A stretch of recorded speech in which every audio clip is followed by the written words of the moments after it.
Hello friends, are you ready for some amazingness? Let's go. Gonna do some recent art object sales. First up, oh, this one was great. Casa Grande Mexican Fertility Human Effigy Pottery Jar. Now, I remember when I found this, I was like, what the hell is this weirdness? This is cool. I couldn't figure out, I could vaguely gauge what it was, that it was old and it was weird. So those were two good things. And so it sold for $400. That's great. Cost like $4 or $5. I had it listed higher, $800. And frankly, it could be even worth a lot more for all I know. But that's okay because, I made a very good sale there.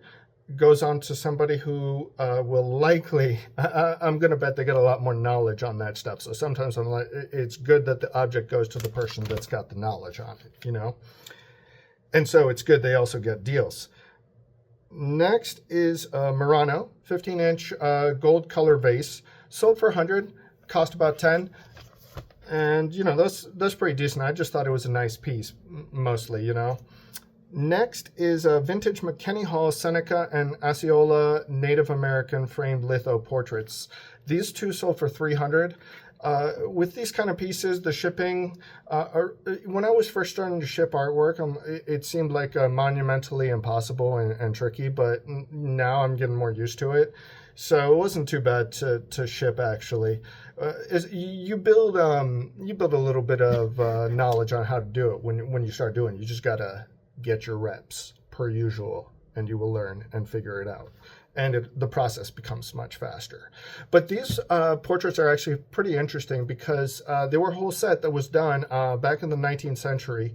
Now, the originals will sell for a lot more. These are they're vintage, but they were repros. And that was clearly stated in the listing. You don't want to trick people or misadvertise, Next is Birds in a Tree Framed Poster by Nancy Kofelt. This one sold for $119.99. I found two pieces of hers together. They were priced not bad at all. This was at the 7th Street and Union House store. It's a good store. I found a lot of cool art there for whatever reason. Next is Haitian modernist folk art painting. This was a beast, 42 by 63 inches framed. So, I knew it was going to be good, this piece. It cost $20 to $25 from what I recall. But, even sometimes the thing you always got to consider, obviously, is that the size of the object is going to be taking space. You're going to have to figure out how to ship it. The buyer and I was going to mostly just sell it locally. That was my plans because I'm not, shipping that huge of a thing. But the buyer, they were on the East Coast and they said, hey, you could just take it. I just want the canvas and roll it up and, ship it that way. So in a tube. So that was cheaper, cost about to mail that. $10, $15 versus if you're trying to ship that thing in a box, I don't know, you're going to pay $500 to $1,000 probably, which is, that's what you got to expect. It's like freight shipping, basically. Next, Robert Redbird, Kiowa artwork on paper, 23 by 30. Now, I wasn't 100% sure if this was an original piece, so I didn't state original. Try and be careful with that. This one only cost $2, I remember, because it didn't have the price on it. I was like, let's, I'll take a flyer on this guy. I've seen his work before, and it'll sell okay, It's not personally my favorite thing. No offense, it's not my thing. So they priced it for $2 for me. And so, yeah, it was a good sale at $115.99. I can't even remember if I mentioned that. Next is a hand-painted wood duck decoy signed Bob Maloney. Now, this one sold for $60, cost about $4 or $5. You can sometimes find the duckies in bunches, which sometimes happens, and they're usually not priced bad. The vintage duck decoy stuff, this could sell for big money, not like $60. I'm talking about like $3, $4, $5 grand if you find the right ones. From what I've seen on some safe searches, I recently actually added a safe search on eBay for completed listings, highest to lowest for vintage hunting stuff, just to start learning that stuff. See, was the things that, sell for money in that genre. I mean, obviously some of the hunting knives, which, I'm not of that world, so I don't know that stuff at all. But it's very interesting. It's a huge part of the culture here in the U.S. Hunting, outdoors, all this stuff. Now, the duck decoys kind of works in that sphere. And obviously some are very collected, especially if, they're by particular artists, things like that. Next one, it's another duck decoy pintail. Padco is the company. Actually, I might have shown this one before, now that I'm thinking about it. But that one sold for $64.99. So it's just to show you that, some of these quack quacks, don't overlook the quack quacks. Now, would I collect these ducks? I'll collect Donald Duck. Okay, so I got a little more specificity to my collecting. As Laura, Gloomy Girl Books would say, I'm one of those wacky Disney adults. Well, not quite, but I'm in that constellation of people, basically. Next is a vintage Lee Young original painting of a sea captain. So this artist, they did a lot of these kind of naval-themed works. It usually sells pretty well. Sold locally, $350. Very good. It was about 23 by 20 inches. So definitely a good piece. I had it on eBay as well, and there was quite a bit of interest. So this artist is fairly collected. The painting is very well done. The portrait, you could just tell. The detail, the tightness of the work. So there's a lot of work out there. And basically, I'm not necessarily an expert. I tend to believe anybody could learn, like, flipping art and stuff, because you just train your eye. It's like anything, you just learn it. But the trick is storage, managing the inventory, because it takes space. Sell-throughs can be much slower, so that's the trade-off. It's much less liquid than, say, clothing, things like this. That's to be expected, but you gotta keep that in mind if you're gonna mess with the art stuff. So, I got my learning curves on it too. I'm making plenty of mistakes. Hopefully over time the error rate decreases, and, I can, which will help, the margins and making money on that stuff. So that's my thinking. Next is vintage Golden Peacocks table lamp. Lee Azan, I believe, is the maker. It was about 31 inches tall. Really damn cool. I just love the design on there, and it's definitely a mid-century modern kind of era, I would guess, or around there. But that one I had to pay up a bit for. It was a Scottsdale store, Scottsdale Thunderbird. Paid $24, I believe. Sold for, what did it sell for? $120. So it was good. It sold very fast. I tried to price it to move it, because I could have gotten more money on that lamp. It's okay though. Take the quick money sometimes on stuff, because it was taking space. Look, I don't know if you can tell, but in the background I got like lamps that are like looming around. So it's good sometimes we can circulate it a little bit. Next is Michael Parks. What is it? The Creation, framed art print. Sold for $120. Cost about 10 to 12. Sold, I think, what was I going to say? These kind of things, I think I've mentioned before, that they were often carried in, I think, the mall, like the malls. This guy's work was often there. But it's so appealing. I love it. It's kind of modern surrealism and he brings good funk to the works. Next is Louis Eichhardt Melody Hour framed art print, 26 by 33, sold for $75, cost about 10 to 12. I personally love Louis Eichhardt. They were a French artist, kind of in the Art Deco period sort of deal. Very appealing work. There's quite it's fairly saturated, that stuff. So, unless you're finding some like signed or pieces or things like that, you can't expect too much, on these pieces. But they're cool, and they're fairly liquid, relatively speaking, to some of the other art pieces. Next is a Stefan Skurs original oil painting, Carmel, California seascape. Measures 22 by 37 inches, sold for $175. Just a nice seascape, nighttime. So, or is this one nighttime? I don't know if I said, no, I'm confusing it with another one that I sold. But yeah, it's cool. Wait, yeah, I said $175. Next is Marc Chagall, Jour de Printemps framed art. size 18 by 22 inches. Now, I believe this one was from the 70s. I do think it's an OG, but I didn't state it because I wasn't sure. And I didn't want to take that whole piece apart and check it out. It sold for $120. That's great. It didn't cost much. You know, I think that one was priced fairly cheaply. Marc Chagall is a great artist, though. Actually, he's great, but not my thing. My mom loves his work. He was he had origins in Russia. He was did a lot of he was Jewish, so he had a strong Jewish influence within his work in terms of folklore and the religious aspects. So it's very cool mix. And then his family came to France. I don't know how old he was. Maybe he was born there too, but he's got all these cross influences that are pretty cool. The mystical, I think the mystical also coming from the Judaism and what is it, Kabbalah maybe.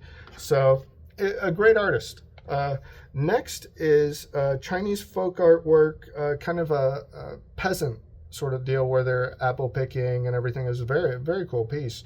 But I had it for a little while. I sold it for $50. So, you know, that wasn't, you know, like a super crazy or anything, but something, you know, you just got to stack, you know, you stack the sales and it works out. Now you're going to have some that are on the farther end of the bell curve where you really get paid. But, you know, I like the range of things. Obviously, it's nice when you can get really paid.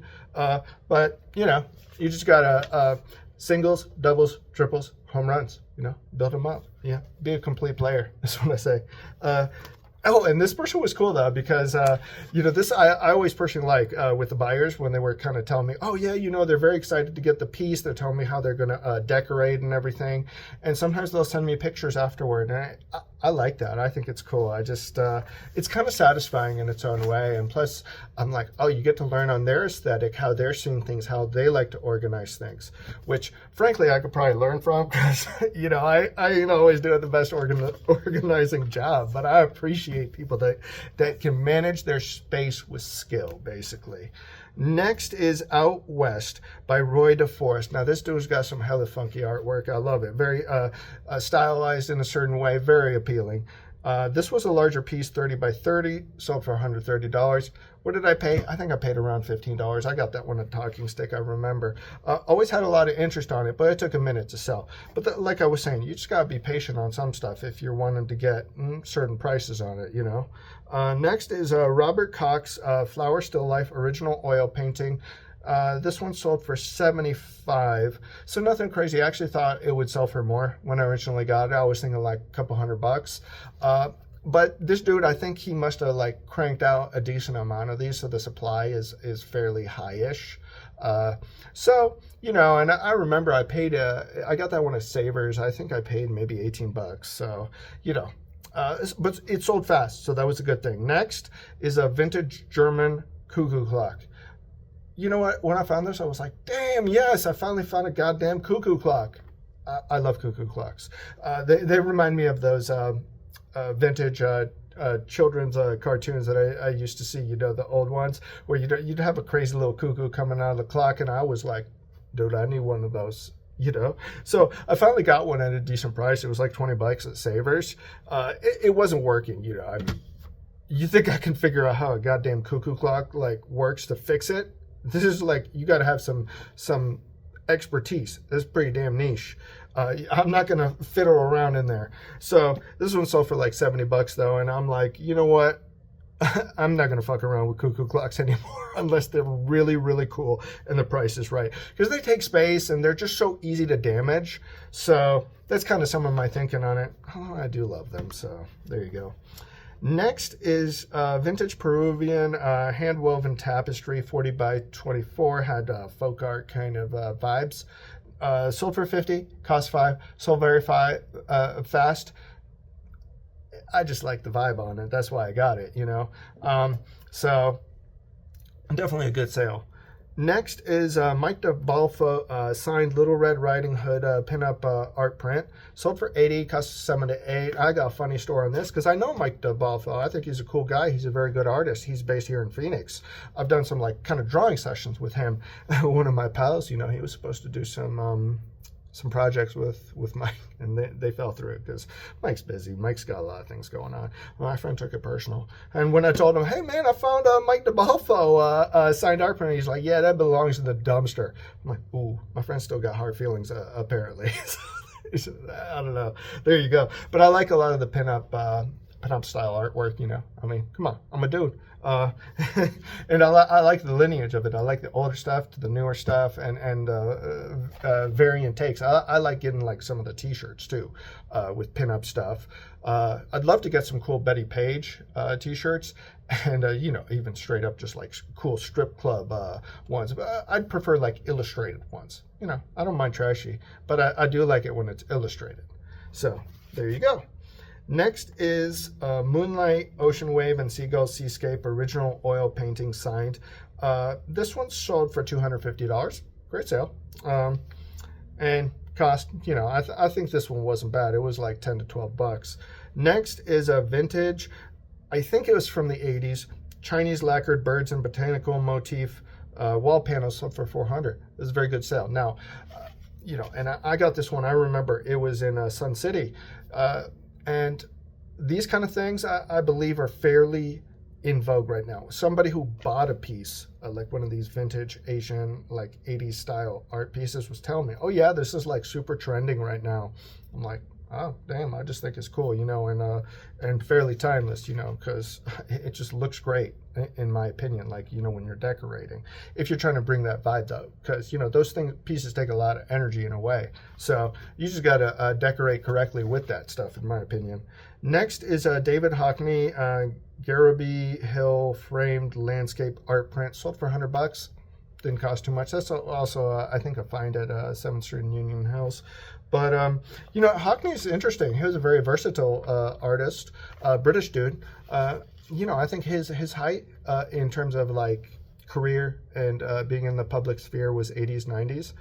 Now, I actually was introduced to him, not even really through his artwork, but when I was learning about the old masters in terms of painting. You know, he did a whole thing, a whole series on the techniques they would use to do kind of these realistic, because a lot of those old master paintings, like there's like all the proportions are fucking on point. It's like, how the hell can you do that? Because with your eye, yes, you can get pretty close, but man, to get the true tightness, like without like photographic reference and things like this, is very hard. Now, and some people are like, they don't like it. They're like, no, you got to use your eyes. Using photographs for reference is cheating, you know, for realism and stuff like this. I'm like, bro, just use the tools you got at hand. Who cares?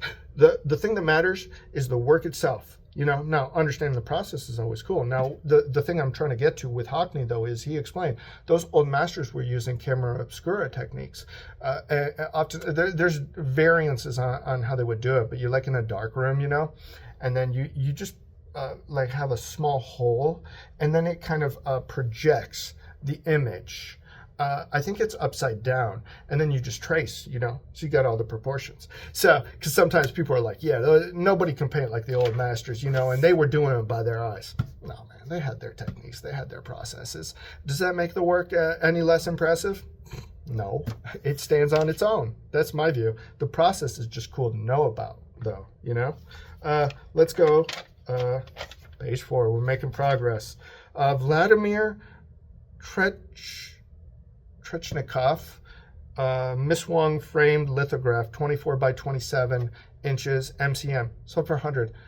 I think this one costs like $10. This one I found at Talking Stick. I thought it was so cool. I didn't know of this. It's very kind of kitsch, like 60s, 70s kitsch. I loved it. I was tempted to keep it, but I got too much stuff. The buyer was very cool, though, because it turns out she's birds of a feather in terms of she is a collector, but she's also a reseller. So she's kind of, she runs estate sales. She'll do different things like that. We follow each other now on Instagram. So it's always cool to meet, you know, fellow collectors, even through these marketplaces. You know, you're meeting sometimes people who, you know, got similar tastes, so it's fun, you know, or doing, they're in the game, basically, you know, the whole resell flip game, which, you know, we're all characters, so it's fun to meet the characters.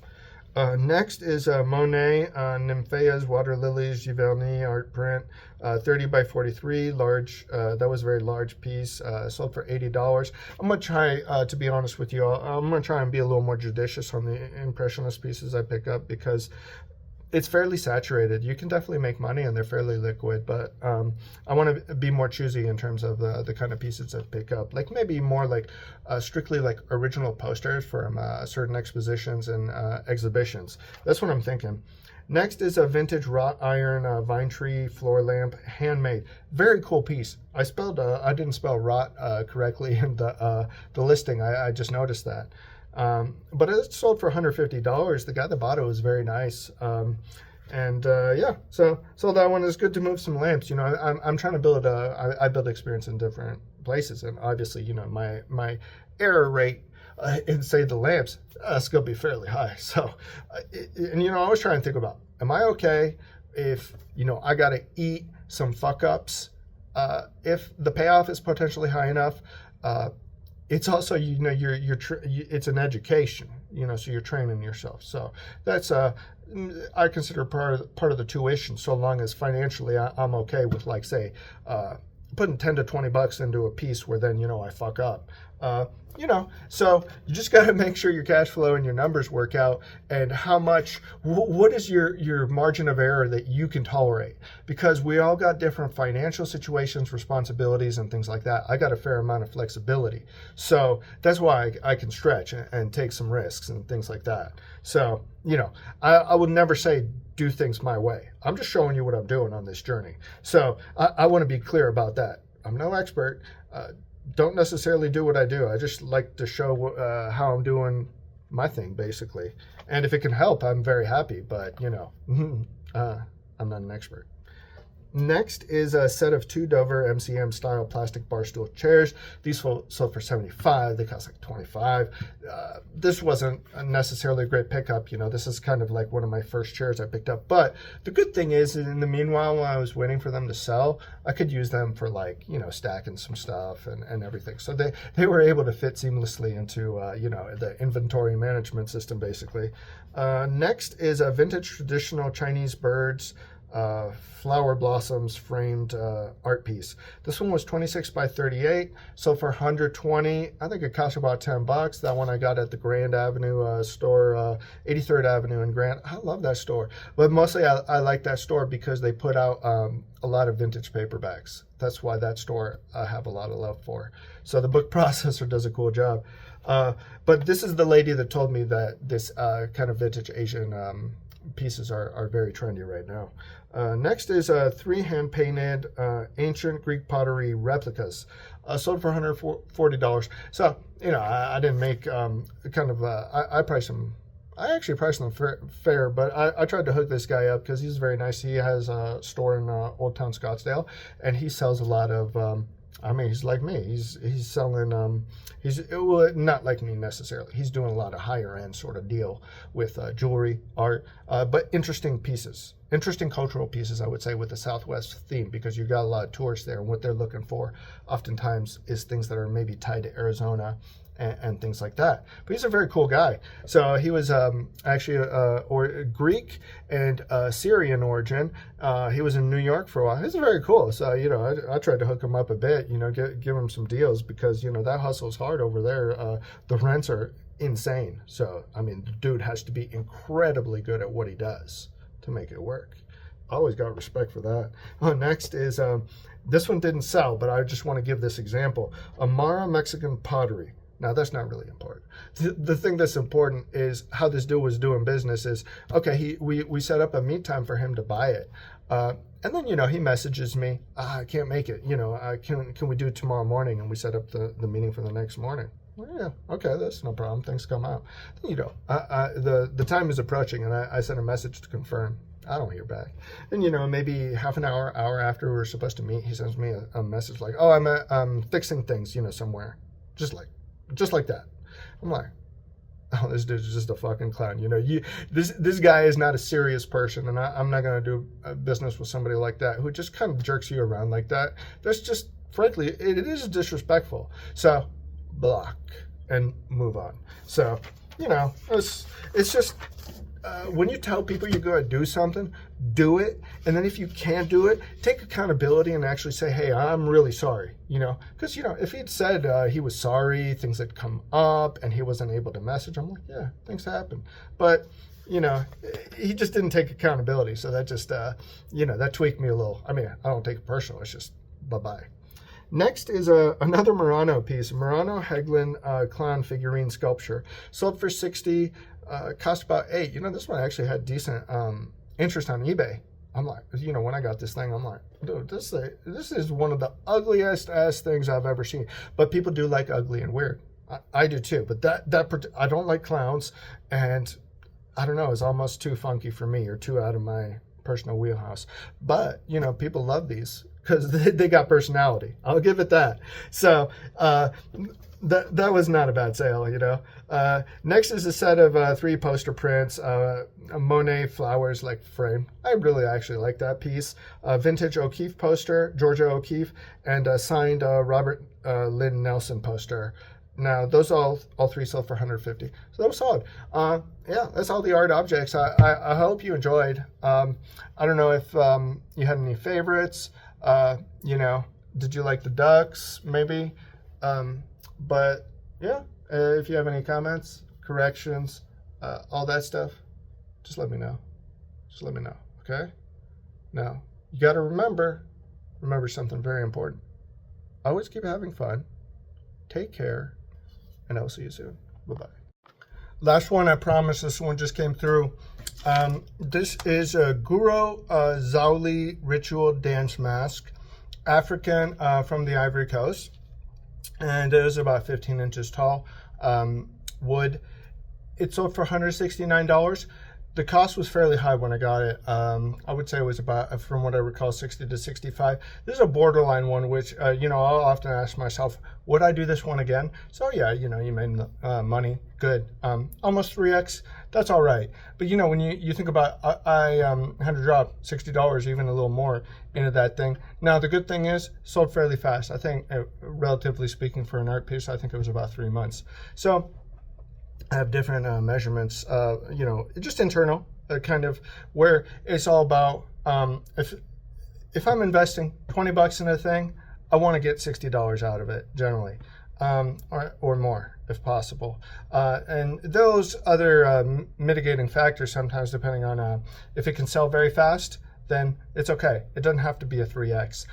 If I really, really like the object and it fits my store very well, then I do make exceptions, or I have flexibility on things. Now, if you're going into higher dollar ranges, now you're talking about several grand into an object. You got also different measurements too. Now, you want a asymmetric bet that's pretty good, usually if you're dropping that much. But say you could put 2K into an object and you can get 3K very, very quickly, and it's pretty much guaranteed, I'd do it. Well, it depends. It depends on how I'm doing financially and my cash flows and all this.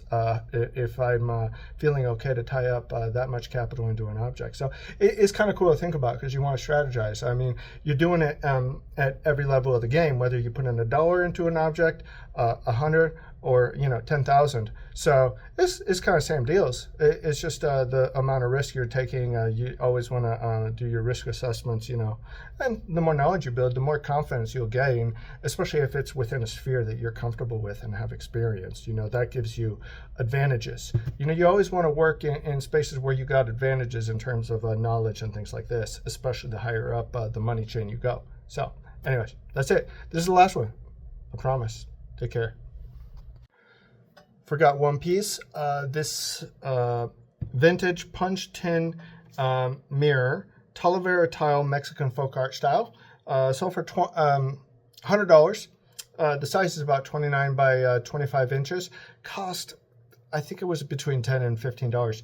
That's also at the 7th Street and Union Hill stores where I found it. Now, these are, they're very cool. And this one had a Southwest theme on the tiles, which I loved.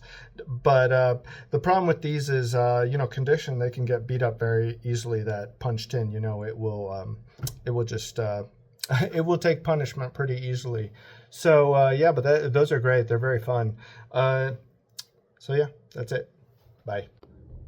Okay, I double lied, because I do have one, truly last one, end of the day here, I had a Facebook Marketplace meetup for this retro steam engine thing, and it's $30. So I go to meet the people, and you know what? Then they pop out with oh, can you do 25? Like when we're meeting there, and they got the money right in front of me. I'm like, no, I'm not doing that. 30 is the price. That's what we agreed on. Now, if they had messaged me beforehand when we were talking, and they said, can you do 25? I would have said yes. Now, but when someone's trying to hustle me like that, oh no, just walk away. Because maybe it's silly to some people, but to me, it's straight up disrespect when people try and chisel you and work you like that when there's an agreed upon price. So my principle is never let them hustle you like that. It gets on my nerves. It's a matter of respect. And I understand different cultures and different places, they got different ways of negotiating. And people like to do a little bit of what you call, I don't know, bait and switch on you. But I don't like it. And it's just, to me, never let someone do that to you. Because once someone takes an inch from you, they'll try and keep trying to chisel you again, So I got my lines for that kind of thing. So this sale, I just more wanted to talk about it and share it with you, just to show you, for me, you got to deal with all types of people when you do it like Marketplace. We do any negotiations. So people are going to try and bully you or play tricks on you. So, don't let them do that. That's what I would say. Peace.